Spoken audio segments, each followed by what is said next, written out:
Irmãos, eu vou pedir também permissão a vocês para voltar a um texto que nós já meditamos nele, né, que é o primeiro versículo do capítulo 5, da primeira epístola de João. 1 João, capítulo 5, o primeiro versículo. Ele já foi exposto juntamente com os 3 versículos do capítulo 4, mas eu queria voltar a ele porque existem nele algumas informações muito preciosas que, digamos, como que escapam da argumentação principal de João, mas que precisam ser notadas e enfatizadas por nós. É um versículo rico, né? Diz assim o texto: todo aquele que crê que Jesus é o Cristo é nascido de Deus, e todo aquele que ama ao que o gerou também ama ao que dele é nascido. Ou algumas versões dizem ao que dele é gerado. Gerou e gerado, nasceu e nascido, né? São palavras sinônimas. Então, irmãos, o que eu estou querendo aqui mostrar para os irmãos? Que essas informações que João aqui nos dá, elas se referem a uma doutrina muito preciosa e que precisamos expô-la repetidamente, principalmente aquelas pessoas que vão se chegando à nossa igreja, que são referentes à doutrina da regeneração ou a doutrina do novo nascimento, ou em outras palavras também a doutrina da vivificação. E João, irmãos, ele como que toma por certo que os destinatários originais dele conheciam essa doutrina, e por isso nesse versículo ele se refere a ela, digamos assim, de forma incidental, de passagem, como base para a sua argumentação. Ou seja, ele declara essa profunda doutrina aqui, digamos, como que en passant, mas para embasar e seguir com seu argumento principal a respeito do amor que nós devemos ter uns pelos outros. Mas nós podemos também dizer que nós temos aqui uma das características de João, que é fazer algumas declarações tipo, que eu chamo pão, pão, queijo, queijo, declarações resumidas da doutrina. Essas declarações são realmente uma característica de João. Por exemplo, mais adiante, no verso 12, ele vai dizer: pão, pão, queijo, queijo. Quem tem o Filho, tem a vida. Quem não tem o Filho de Deus, não tem a vida. Eu gosto muito da capacidade de certas pessoas que têm de resumir grandes verdades em poucas frases. É aquela expressão: só existem 2 tipos de gente nesse mundo. Frequentemente se criam divisões artificiais, e nós vemos certos tipos de governo criando essas divisões, ricos versus pobres, nós contra eles, obrigado. Nós contra eles, ricos versus pobres, homens contra mulheres, né? Gays contra héteros, brancos contra pretos, e paulistas contra cariocas, brasileiros contra argentinos, e assim por diante. Mas nós vemos que biblicamente só existem 2 tipos de pessoa. E aí, o Szinho, né? Em Cristo ou sem Cristo. Ou você está em Cristo, ou você está sem Cristo. Ou você tem o Filho e tem a vida, ou você não tem o Filho e não tem a vida. Pão, pão, queijo, queijo. 1 João 8. Se dissermos que não temos pecado, enganamos-nos a nós mesmos e não há verdade em nós. Ponto. E no verso 10, se dissermos que não pecamos, fazemo-lo mentiroso e a sua palavra não está em nós. Então, irmãos, por isso que aqui em meio a essa argumentação sobre o amor fraterno, ele vai nos lembrar dessa doutrina da regeneração. E reparem que ele faz aqui 2 declarações, 2 afirmações. E a primeira realmente é essa: o que é que nos faz cristãos? E ele diz que o que nos faz cristãos é esse renascimento. Nós nascemos de novo. Não se faz um cristão por adesão, como você, por exemplo, decidiu escolher um time de futebol e você torce por esse time. Não é assim que se faz um cristão. Para se fazer um cristão é necessário um milagre, e esse milagre é chamado de regeneração, de renascimento, novo nascimento. E reparem, mais uma vez, que João meio que pressupõe isso. reparem como ele diz: todo aquele que crê que Jesus é o Cristo é nascido de Deus. E todo aquele que ama o que o gerou também ama o que dele é nascido, ou ama aquele que também foi gerado por Deus. João está aqui como que nos dizendo alguma coisa parecida assim. Essa questão da importância de amarmos uns aos outros, de amarmos os irmãos, ela deriva muito claramente da doutrina da regeneração que vocês conhecem muito bem. E note, irmãos, que essa doutrina, ela também é um teste da nossa concepção daquilo que é um cristão. Mais uma vez, precisamos lembrar que um dos objetivos de João aqui ao escrever essa epístola é responder à pergunta: como eu posso ter certeza da minha própria salvação? Né? E dos testes é: qual é a sua concepção daquilo que é um cristão? O que faz uma pessoa ser um cristão? Se alguém vier a perguntar a você: você é um cristão? Por que você se considera um cristão? Que razões você vai dar? Então, reparem, irmãos, que de acordo com esse versículo, algumas noções nós precisamos rejeitar. Uma delas é a ideia de que aquilo que nos torna cristãos é alguma coisa que nós produzimos, ou alguma coisa que eu tenha feito, que nós tenhamos feito. Não vem de mim, não fui eu que fiz, não fui eu que produzi, não foi ação minha. As palavras de João, e eu posso acrescentar de todo o Novo Testamento, né, são regeneração, nova criação, novo nascimento. E nós precisamos entender muito bem o que essas palavras significam para entender que realmente é algo sobrenatural e não natural ser um cristão. E essa é a primeira coisa que João diz aqui, que aquilo que torna homens e mulheres cristãos é alguma coisa que não foi feito por nós, mas é algo que foi feito por Deus. Todo aquele que crê que Jesus é o Cristo é nascido de Deus. E então ele continua: todo aquele que ama o Pai ama também o que dele foi nascido. Reparem aqui, irmãos, a voz passiva. Nós somos passivos nesse ponto. O ativo é Deus quem nos gera. É a ação de Deus e não a nossa. É aquilo que João, o mesmo João, disse no seu evangelho, logo no primeiro capítulo. João diz que Jesus veio para o povo judeu, veio para os que eram seus, mas os seus não o receberam. Mas a todos quantos o receberam, todos aqueles que creram, né, deu-lhes o poder de serem feitos filhos de Deus, os quais não nasceram da carne, nem do sangue, nem da vontade do homem, mas de Deus. Lembrem-se que um judeu, quando queria dizer uma coisa muito importante, ele gostava de repetir, dizia a mesma coisa de formas diferentes, não é? Então ele diz: esses que receberam a Jesus, esses que creram a Jesus, eles nasceram não da carne. O que significa isso? Eles nasceram não do sangue. O que significa isso? Eles não nasceram da vontade do homem. Mas, se não nasceram da vontade do homem, nasceram da vontade de quem? De Deus. Ora, isso de certa forma é algo natural. Quem aqui escolheu nascer? Às vezes um filho impertinente diz, né? Eu não pedi para nascer, não é? Ele não pediu para nascer, mas nasceu. Não foi você que decidiu nascer, foram outras pessoas que decidiram por você.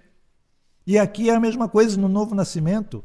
Não foi você que decidiu, foi Deus que decidiu por você. É isso que João está dizendo aqui. Mas, infelizmente, nós sabemos disso, né? Quão popular é o ensino nas igrejas que diz justamente o contrário daquilo que a Bíblia diz.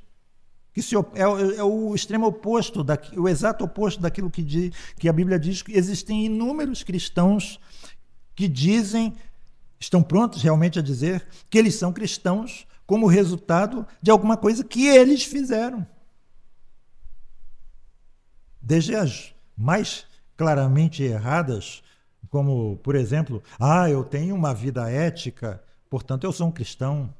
Eu vou à igreja aos domingos, por isso eu sou um cristão. Eu faço certas coisas e deixo de fazer certas outras coisas. Eu não fumo, eu não bebo, eu não jogo na loteria, por isso eu sou um cristão. Até Eu sou cristão porque eu levantei o meu braço no apelo e aceitei Jesus e fui lá à frente. O pastor orou por mim. Aí, então eu sou um cristão. Então reparem que a ênfase toda é sobre o homem, sobre aquilo que ele fez, sobre as nossas ações, sobre o que eu faço. Ao passo que aqui a definição de um cristão enfatiza não um homem, mas enfatiza a Deus, o que ele fez. É Deus que gera, é Ele que produz vida, é Ele que faz existir. Então, irmãos, nós precisamos ter aqui assentado de uma forma muito simples, muito clara, muito firme nas nossas mentes, que nós não podemos nos tornar cristãos de forma nenhuma, a menos que Deus tenha feito alguma coisa por nós. Você não pode ser um cristão a menos que Deus tenha feito algo por você e em você.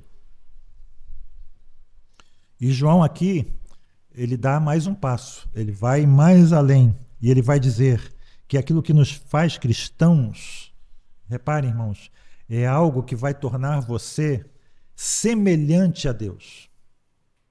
Todo aquele que crê que Jesus é o Cristo é nascido, reparem aqui essa preposição muito importante, de Deus. Esse de é fundamental aqui, porque ele significa que eu e você, como cristãos, recebemos alguma coisa do próprio Deus.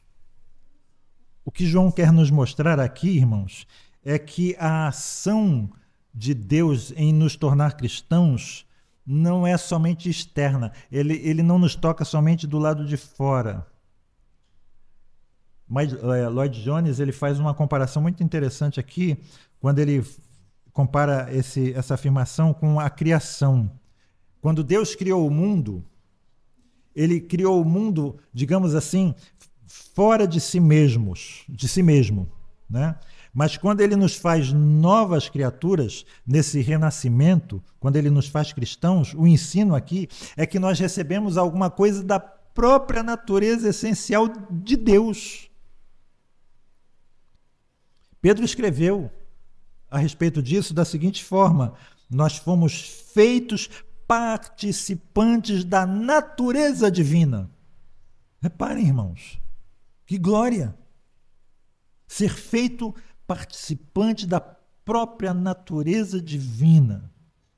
E esse, irmãos, é o ensino do Novo Testamento sobre aquilo que nos faz cristãos. Ou seja, nada menos do que nós nascemos de Deus, nós somos aqueles que receberam alguma coisa da natureza do próprio Deus. Mas nós precisamos ser muito cuidadosos com relação a isso, né? Os Mormons, eles têm uma frase muito conhecida como nós somos, Deus já foi. Como Deus é, nós seremos. E eles dizem que, em virtude disso, cada um de nós aqui, nós não, eles, eles, né, os Mormons, eles vão ser deuses em uma miríade de mundos que serão criadas para cada um de nós reinar como Deus aqui, como Deus, o Deus, o que nós queremos é o Deus desse planeta, nós seremos deuses de outros planetas também. Nós ascenderemos até a natureza, até a própria sermos como que deuses. Não, não, não.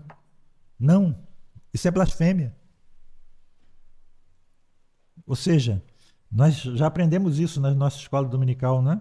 Existem aqueles atributos divinos que são comunicáveis. Ou seja, aqueles atributos que Deus nos dá, que recebemos da natureza divina. Ele compartilha esses atributos em algum grau conosco. Atributos que refletem o caráter de Deus e que nós também podemos experimentar e vivenciar. O amor, a misericórdia, a justiça, a sabedoria, a bondade, a fidelidade, a santidade, entre outros.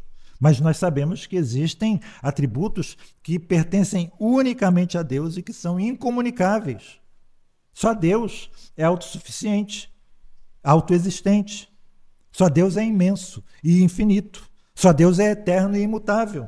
Só Deus é onipresente e onisciente. Só Ele é onipotente e transcendente. Só Ele é soberano. Não existe outro Deus além dele. Só ele é o Senhor de todas as coisas. Os deuses dos povos, diz a Bíblia, não passam de ídolos. O Senhor, porém, fez os céus e a terra. Só Deus governa as nações e sustenta o universo. Todos os demais seres são dependentes dele. Só Deus tem o poder de salvar e de perdoar pecados. Deus tem o seu trono no céu. Ele vê a todos nós e a todos nos sonda. Nada escapa do seu conhecimento e nem ameaça o seu poder. E porque ele é onipresente, ninguém pode fugir da sua presença. Porque ele é onisciente, nada pode ser escondido dos seus olhos. Porque ele é onipotente, nada é difícil demais para ele. Porque ele é transcendente, ele é maior do que tudo aquilo que ele criou. Ou seja, os atributos incomunicáveis de Deus devem despertar em nós, as suas criaturas, temor, reverência, mas também segurança. O nosso Deus é majestoso, é incomparável. Ele está no seu trono e ele reina absoluto. Mas, irmãos, eu posso receber alguma coisa da sua natureza moral, alguma coisa do seu caráter espiritual que é santo. E nascer de novo significa receber esse novo caráter. É isso que significa uma nova natureza. É algo que nos foi feito, que nos foi dado por sua onipotência soberana. Deus nos fez semelhantes a ele nesse sentido. Em outras palavras, irmãos, de acordo com o Novo Testamento, quando nós fomos feitos homens e mulheres cristãos, quando Deus nos torna cristão, quando Deus nos converte, porque nós não nos convertemos a nós mesmos, nós somos pessoas essencialmente diferentes daquilo que nós éramos antes. O apóstolo Paulo diz isso em 2 Coríntios 5,17. Portanto, se alguém está em Cristo, é uma nova criação. As coisas antigas já passaram e eis que se fizeram novas. Ou seja, nós passamos por uma transformação. Nós fomos formados novamente. É como que uma transformação de uma lagarta numa borboleta, digamos assim. Como se chama isso? Isso. Queria ver se uma criança respondia. Metamorfose. Uma nova forma. É uma linguagem, irmãos, essa transformação, uma linguagem profunda para retratar essa mudança que ocorre quando uma pessoa se torna cristã. E não posso cansar de me repetir, é a ação de Deus que faz isso.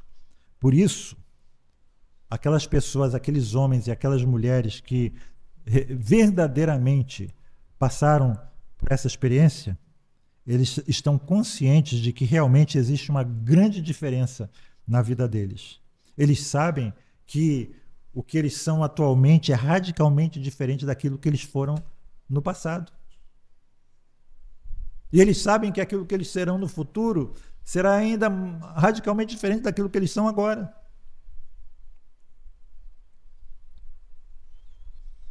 Eu quero abrir um parênteses aqui.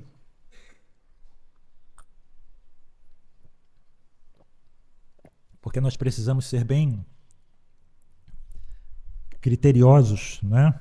Eu não estou dizendo aqui que todos nós, né, somos capazes de recordar aquele exato momento, aquele momento particular em que essa transformação ocorreu em nós.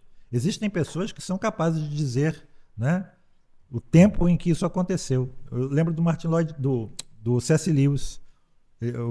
Ele escreve nisso na conversão, história da conversão dele, o cristão mais relutante de todos, né? Ele diz assim: eu sei que eu fui para o Jardim Zoológico naquele dia ateu, e quando eu saí do Jardim Zoológico eu era um cristão.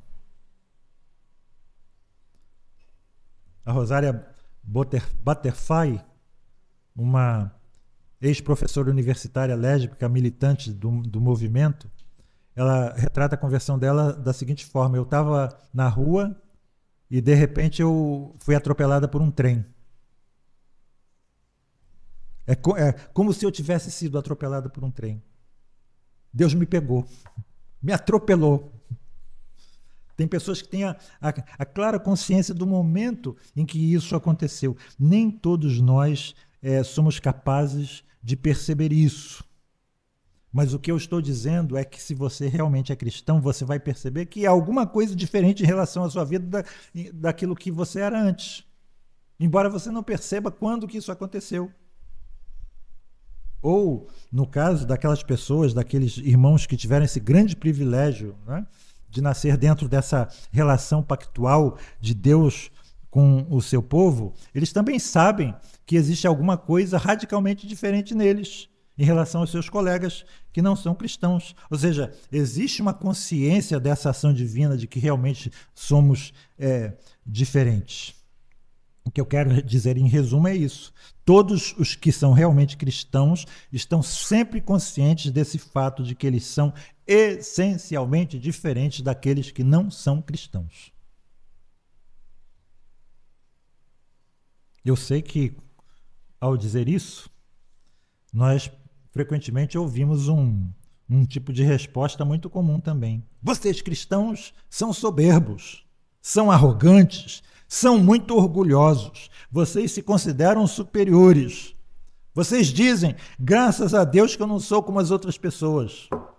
Vocês se acham os únicos salvos, os únicos certos. Vamos parar um pouquinho para pensar aqui, irmãos.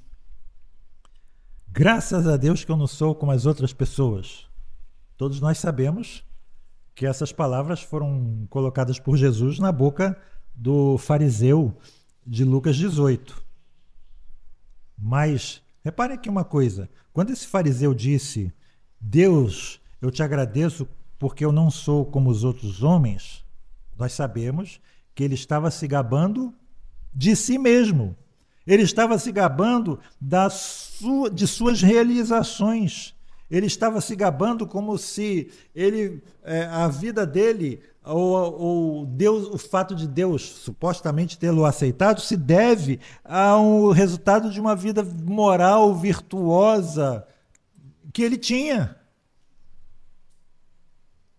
Mas eu quero dizer aqui é que se eu realmente for cristão, existe uma forma correta de dizer eu te dou graças porque eu não sou mais como os outros. Existe uma forma correta de dizer isso. Eu te dou graças porque eu não sou mais como eu fui. Eu sou um homem diferente.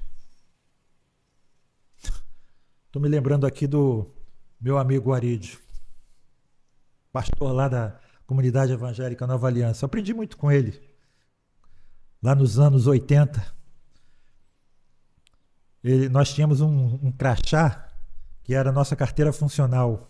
Dava status, Presidência da República, Ministério da Indústria e Comércio, Banco Nacional, não vou dizer daqui a pouco, né? Mas a gente tinha esse crachá pendurado. E ele tinha 2 crachás, na verdade, a carteira velha e a carteira nova. Ele não jogou a carteira velha fora, e então a carteira velha era a foto dele antes dele se converter. E a carteira nova era uma foto dele depois dele ter se convertido. Pelas feições, você via a diferença. O jeito dele, o jeito dele encarar a câmera já era diferente. E uma vez eu saí com ele na hora do almoço, e ele teve que pagar umas contas no banco. E naquela época, né, diferente, não tem computador, estávamos lá na fila, e aí ele parou na frente, na boca do caixa, com o crachá. Tinha esquecido de tirar o crachá, e ele reparou que o caixa ficou olhando para o crachá, né? Ele disse, esse aqui sou eu sem Cristo, esse aqui sou eu com Cristo, esse aqui tinha medo do escuro, esse aqui não tem mais, esse aqui tinha medo de morrer, esse aqui já não tem mais, esse aqui batia na esposa, esse aqui já não bate mais. O caixa, né? Eu te agradeço porque eu não sou mais como eu fui. Eu te agradeço porque o Senhor não me deixou nesse estado. Eu te agradeço porque o Senhor agiu em mim e me deu um novo coração, um novo espírito, uma nova condição, uma nova vida. Eu te agradeço porque o Senhor me regenerou. Eu não estou me orgulhando. Eu estou atribuindo tudo isso a Deus. Lembra do Whitefield? vendo um homem indo para a forca. Aqui vai Whitefield, se não fosse a graça de Deus. Nós seríamos qualquer coisa. Nós poderíamos fazer qualquer coisa. As atrocidades nas páginas policiais, nós sabemos que somos capazes disso. Se não fosse a graça de Deus. Por isso, Senhor, o meu orgulho está no Senhor, na sua atividade, em Cristo em mim.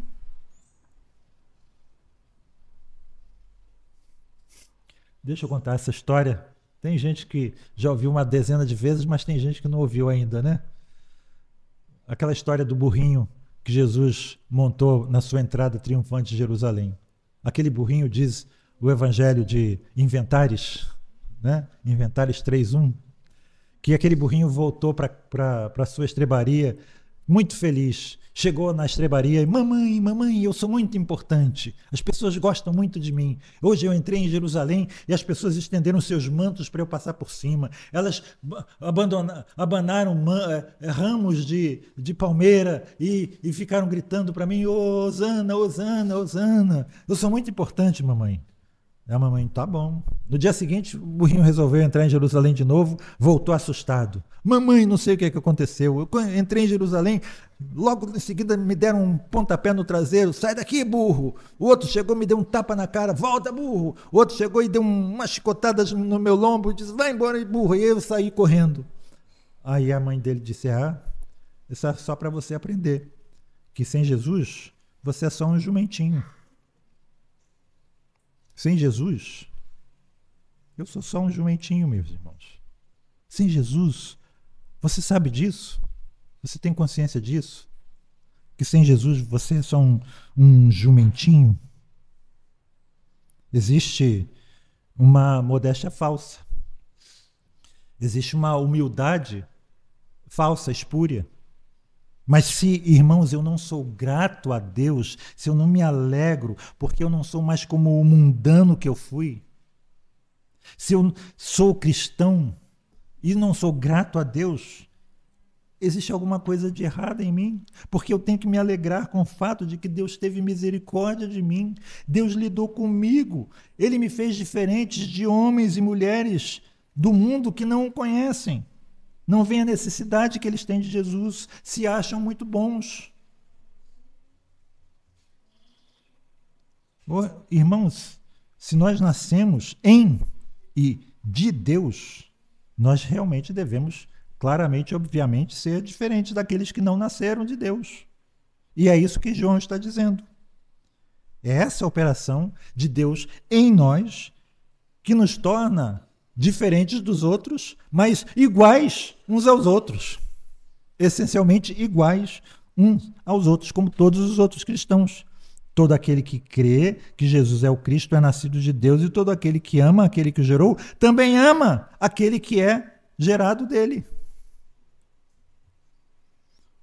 Ou seja, se eu fui gerado de Deus e você foi gerado de Deus, nós somos irmãos.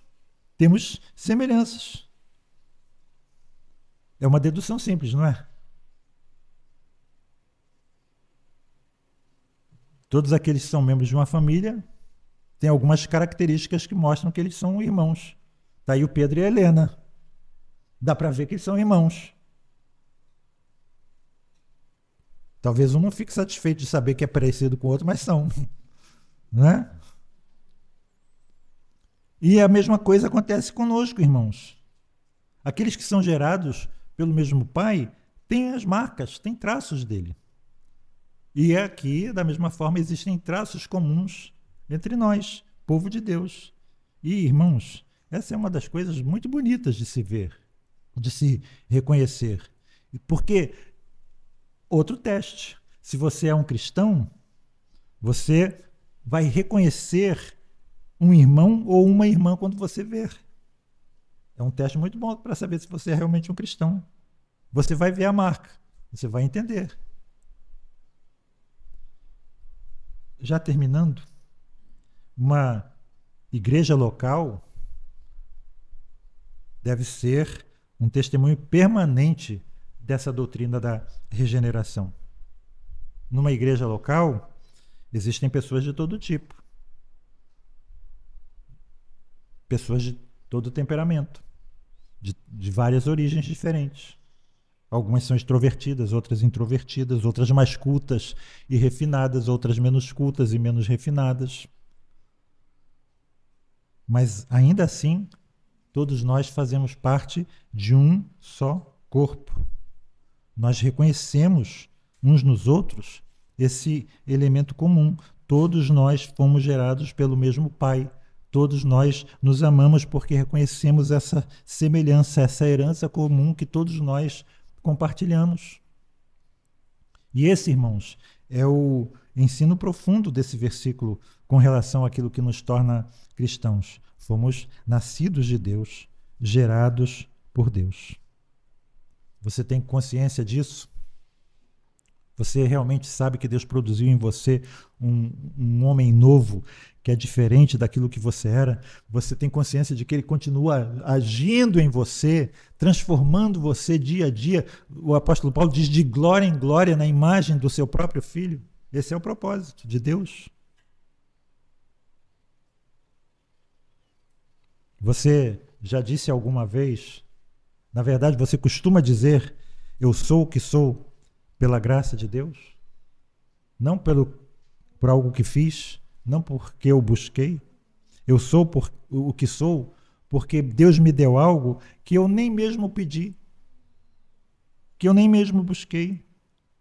Mas eu sou o que sou porque Ele me deu alguma coisa da sua própria natureza, do seu próprio caráter. É isso que João está presumindo aqui nesse versículo. Essa é a suposição, irmãos, de todo o Novo Testamento sobre o que significa ser um cristão.